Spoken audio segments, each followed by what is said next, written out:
From April 28th through May 14th, 2019, we traveled through parts of Spain and Portugal, visiting sites of importance to Sephardic Jewry, both past and present.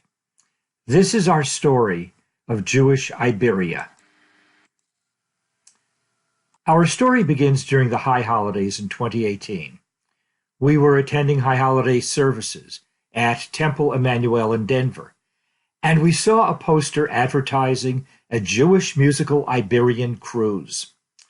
The cruise was to be led by Rabbi Dan Friedlander and featured Rabbi Joe Black, both of whom are well-known figures in Jewish music. Moreover, it was to be on an Azamara cruise ship. That was a line we have been wanting to cruise on. That sounded like a winner. So we signed up. When we arrived in Lisbon, we found that in addition to being a Jewish music cruise, our trip would also serve as an introduction to Sephardic Jewry. Most of us in the U.S. are of Ashkenazic descent, and we know relatively little about Sephardic Jewry, so this was a great opportunity for us to learn. The leaders of the trip were some heavy hitters. The trip leader was Rabbi Dan Friedlander. At the time of the trip, he was the president of the World Union for Progressive Judaism. The WUPJ is the umbrella group supporting Reform congregations around the world. Rabbi Friedlander is also half of the singing group Kol Beseder, whose music has become part of our liturgy. Rabbi Joe Black was to provide Jewish music entertainment during the trip and lead us in song during our religious services. He is the senior rabbi at Temple Emmanuel in Denver, as well as being a composer, poet, and performer. His claim to fame for Houstonians is that he officiated at Alec Bregman's bar mitzvah when he was a rabbi in Albuquerque.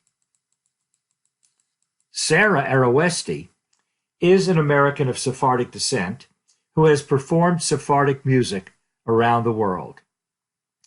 Finally, although not a formal trip leader, Rabbi Elise Frischman played an important role on the trip.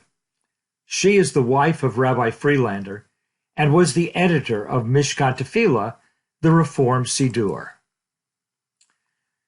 The day we arrived in Lisbon, our evening ended with a local speaker talking about the Portuguese Jewish community. He was rather pessimistic about the future of the community. There are few Jews in Portugal, and there's little, if any, Jewish education. In Lisbon, there is very little communication or cooperation among the three factions of the community: the progressive, Reform Jews, the Sephardic Jews, and the ultra-Orthodox Chabad Jews. Before we see the sites of Sephardic Jewry, let's look at a bit of Iberian Jewish history. In 1492, Jews were expelled from Spain. Many went to Turkey and the Balkan countries, but approximately 100,000 went to Portugal. Unfortunately for these refugees, there was a romance. The Portuguese king loved the daughter of the Spanish royal family and wanted to marry her. The only condition for the Spanish approval was that there be no Jews in Portugal. In 1496, Portuguese Jews were forced to convert. Unlike the Jews in Spain in 1492, the Portuguese Jews were not given the opportunity to leave their country. The only alternative given them, other than conversion, was execution. In spite of their conversion, many continued their Jewish practices. For example, they would light candles on Friday night, but this was done in secret. We learned about other such practices later in the trip. The first stop on our trip was Tomar, a town in central Portugal, about 145 kilometers northeast of Lisbon. Tomar is the home of the oldest synagogue in Portugal. It was very interesting for me to see the Tomar synagogue. I had previously visited Tomar in 2005. At that time, the synagogue was a museum. We were told that the synagogue had been closed for a year, then was recently reopened as a synagogue. I recently read, however, that the synagogue had reopened in October 2019 as a museum. So I am now officially confused. The photo on the left was taken in 2005, while the photo on the right was taken this past May. The mikveh had just been uncovered in 2005. Now it was fully excavated. We were told the synagogue is used now for ceremonial purposes, such as life cycle events, since the Jewish community in Tomar is very small, just 2 families. Although not part of our tour, but definitely worth visiting, is the village of Belmonte. About 300 kilometers from Lisbon, Belmonte has a community of about 300 Jews who practiced their Judaism in secret for many years. They were discovered in 1917 and resumed their Jewish practices openly in the 1970s. Their synagogue, Beit Eliyahu, was opened in 1996, and a Jewish museum opened in 2005. I was disappointed to learn that Belmonte was not to be included in our tour, but given time constraints, I realized that would not be possible. I would highly recommend visiting it if you have the chance. Back to Lisbon. We listened to Paulo, our Lisbon guide, speak of the crypto-Jews in Iberia. These were Jews who ostensibly converted to Christianity, but kept many Jewish customs as family traditions. Paulo related the story of his mother, a descendant of a crypto-Jew.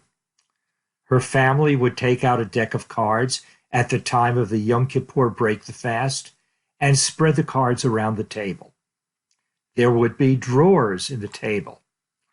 Then, if somebody should enter the house at the end of Yom Kippur, the family would move the food plates into the drawers and continue their game of cards. In that way, no one would discover they had been fasting all day and now breaking the fast. After a few generations, the fast went away, but the dinner with cards continued as a family tradition. Several terms have been used to refer to those Jews who converted to Christianity. The frequently used term marranos is a pejorative term, since it means pigs in Spanish. The last term, chuetas, is used in Mallorca to refer to descendants of converted Jews, as we shall see later in the trip. One major issue, which we will refer to several times in this trip, pertains to the descendants of the conversos who wish to return to Judaism. The Orthodox establishment has no problem with this, provided they go through the formal conversion process. However, many descendants of conversos claim they never ceased being Jewish, and there is no need to convert. In Lisbon, Paulo told us the story of a Jewish doctor who was called in to treat an ill monarch. The monarch eventually recovered, and was so grateful to the doctor's intervention that he chained the doctor in a palace room so the doctor could not leave the service of the king. On his deathbed, the king requested that the doctor's image be carved into his tomb, where it still remains.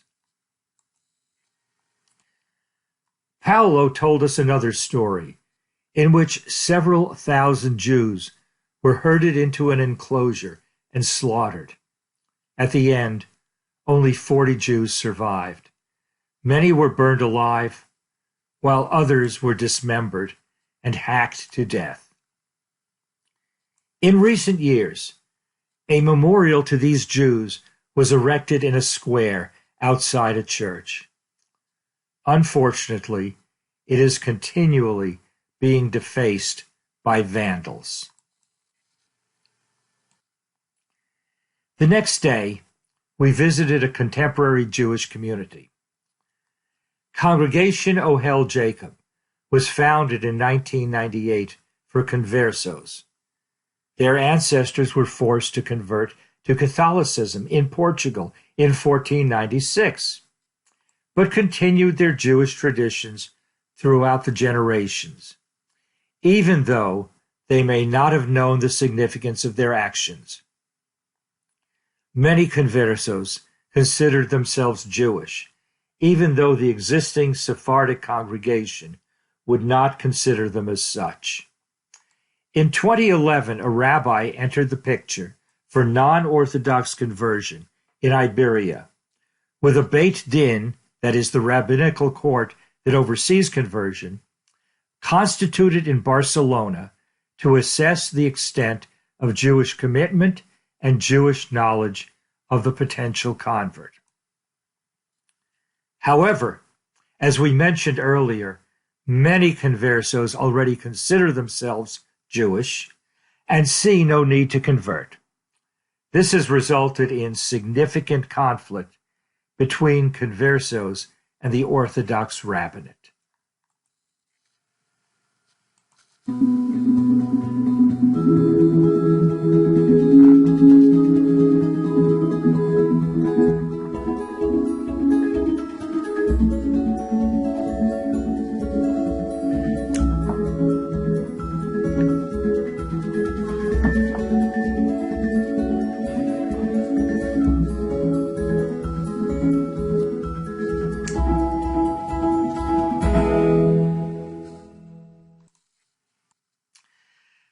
After the visit to Ohel Jacob, we boarded the cruise ship.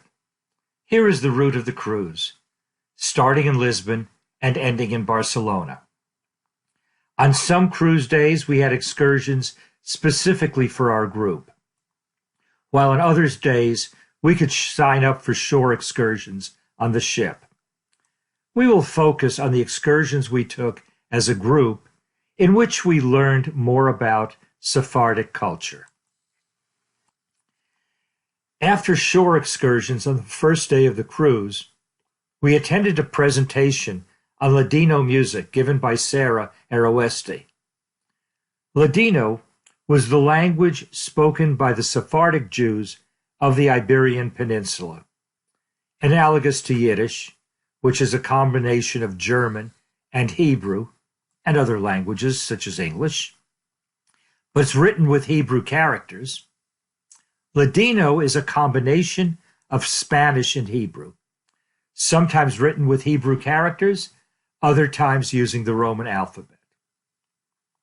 Like Yiddish, Ladino is a culture as well as a language, and Sarah explained to our group how Ladino culture developed in the Iberian Peninsula and during the dispersion. After dinner, we all gathered together, led by Sarah and Rabbi Joe Black, to say goodbye to the Sabbath and welcome the new week.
Our next port was Gibraltar, and a visit to the Sha'ar HaShamayim synagogue.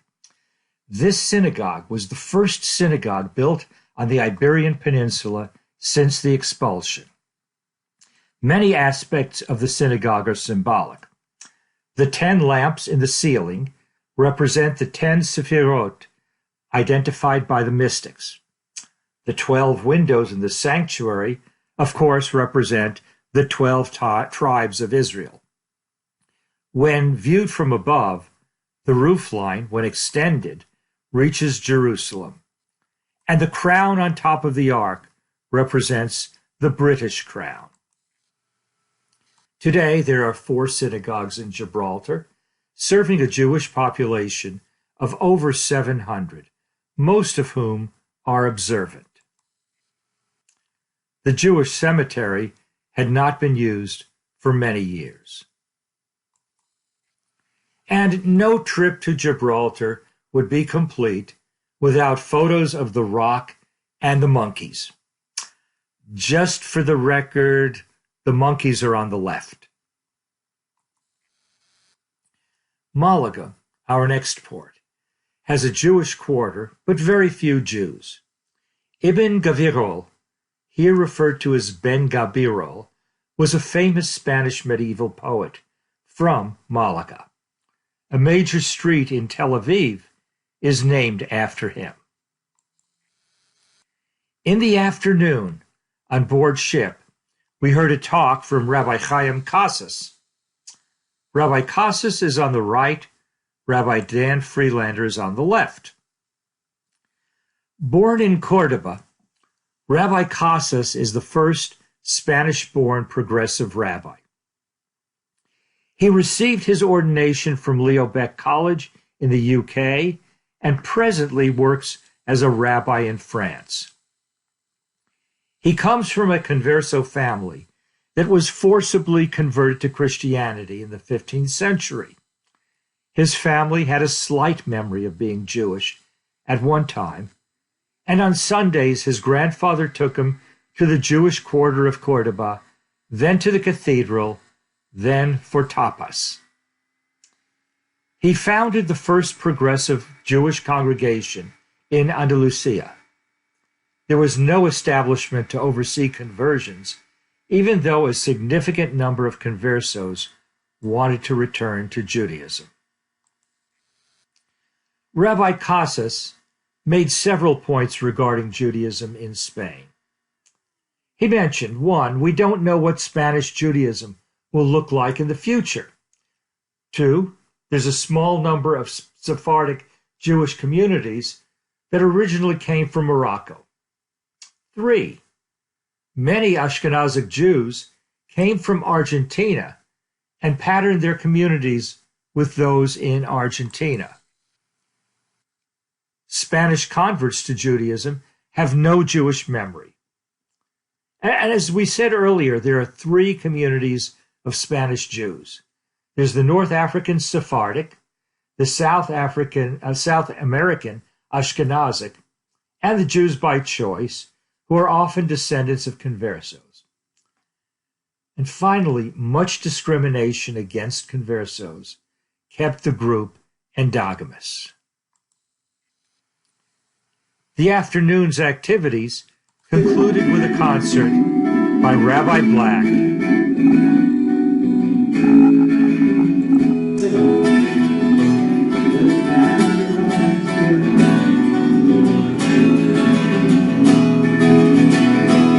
Let us gather all together in the cold and in the heat.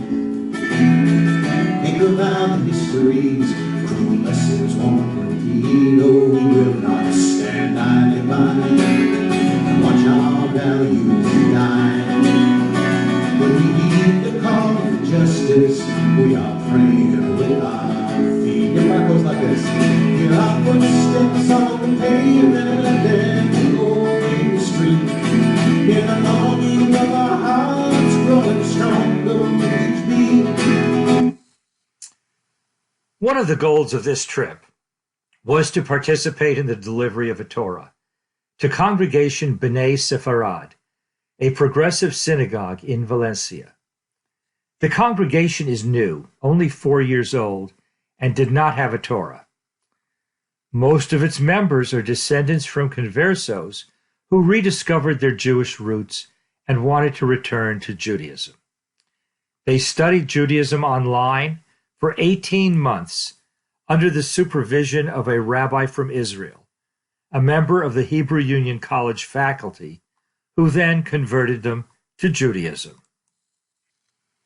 It was a real treat to have Sarah and Rabbi Black lead us in song.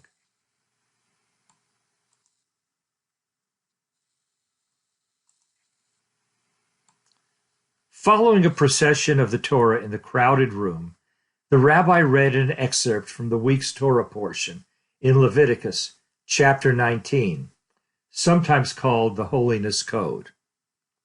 The portion describes actions that a person must do to be considered righteous.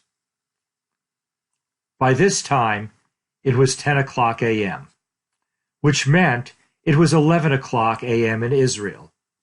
The day was Yom HaZikaron, Memorial Day in Israel, a time for honoring the war dead. At 11 o'clock a.m. on Yom HaZikaron, sirens in Israel are sounded, and everyone in Israel observes a minute of silence. Simultaneously, we also observed a minute of silence.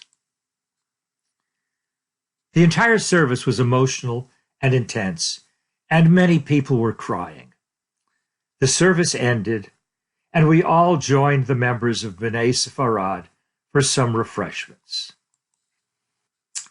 Next, we traveled to the town of Sagunto, about an hour away from Valencia. Sagunto's Jewish heritage dates back to the Middle Ages, and just before the expulsion, Sagunto had the largest Jewish population in the Valencia region. Upon arrival in Sagunto, we went into the city hall to receive a greeting from the mayor of Sagunto. We visited a Jewish cemetery that dated to the 14th century. It was excavated about 15 years ago. The cemetery lies on a hill with the stones oriented north instead of the usual east toward Jerusalem. The reason for this is that the region is subject to rare but very heavy rainfall. Because of the slope of the hill, having the stones face north prevents runoff from the rainstorms from washing the stones away. The next day, we arrived in Palma de Mallorca and learned about the Chuetas. The Chuetas were the descendants of Mallorcan conversos. Just as the word Marrano, which is sometimes used to refer to a converso, means pig in Spanish, so does the word Chueta also mean pig in Catalan. 15 family names are considered to be Chueta names. In spite of their conversion to Christianity, the Chuetas were isolated from the Christian community. They did not marry outside their community, and at one time had to wear a mark on their clothing to show they were Chueta. The mark on the right, of course, is from Nazi Germany. Things don't change.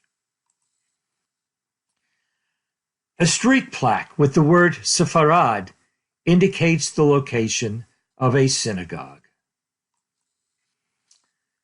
We visited the site of the Great Synagogue of Mallorca, which has one wall remaining standing, the Western Wall. An analogy is made between it and the Western Wall of the Second Temple in Jerusalem.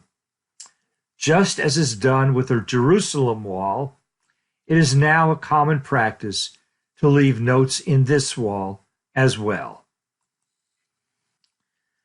A popular pastry in Mallorca was the ensaimada, a pastry originally stuffed with pork lard that one would eat to prove they are not Jewish. We took a break to taste the ensaimada, but this time without the pork lard.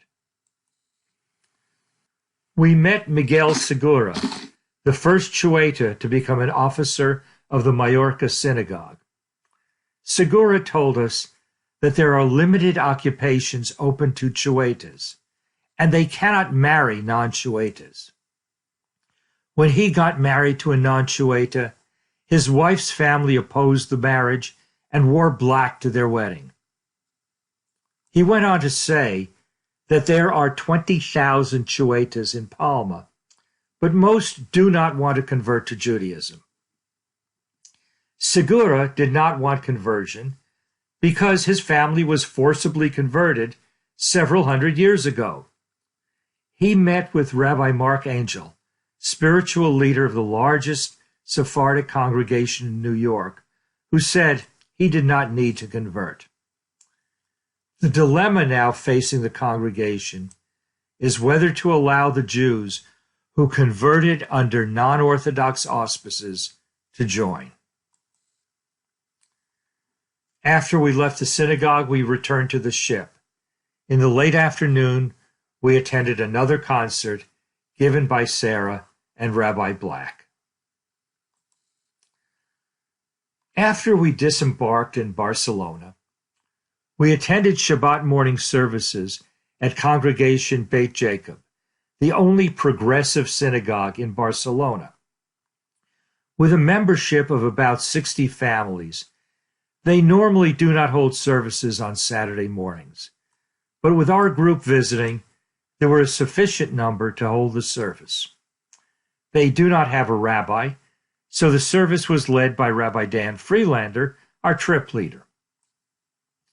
The service was conducted almost entirely in Hebrew, except for the closing hymn, which was sung in Ladino. Doing the service in Hebrew meant that we did not have to worry about our understanding their Catalan or their understanding of our English. We had a mutual language. And almost the entire service was sung. Leaders of the congregation were called up to be honored as the rabbi read from the Torah. At the end of the service, we presented the congregation with a challah cover as a memento of our visit. Here's the summit of Montjuic, or Jewish Mountain, called that because of a Jewish cemetery that used to be on top of the mountain. From the top of the mountain, we enjoyed a 360-degree view of the city, including the Sagrada Familia and the Akbar Tower. The Jewish quarter of Barcelona is called the Kal, a word that comes from calle, or street. Some sources say it comes from kahal, the Hebrew word for community, but the majority of scholars attribute it to calle. Presently, no Jews live in the Jewish quarter. However, signs describing buildings and other sites abound. The name of the main street of the Jewish quarter was recently changed to Carrer Salomo ben Adret, named after the rabbi, also known as Rashba. The main synagogue has a display of Jewish articles. The Torah scroll on display was recovered from a flea market. The shofar left of the scrolls is from an oryx. Dinner and a flamenco show concluded a memorable 2 weeks. We learned a great deal about Sephardic history and culture, enjoyed several musical performances, and made many friends. The bottom line was time well spent.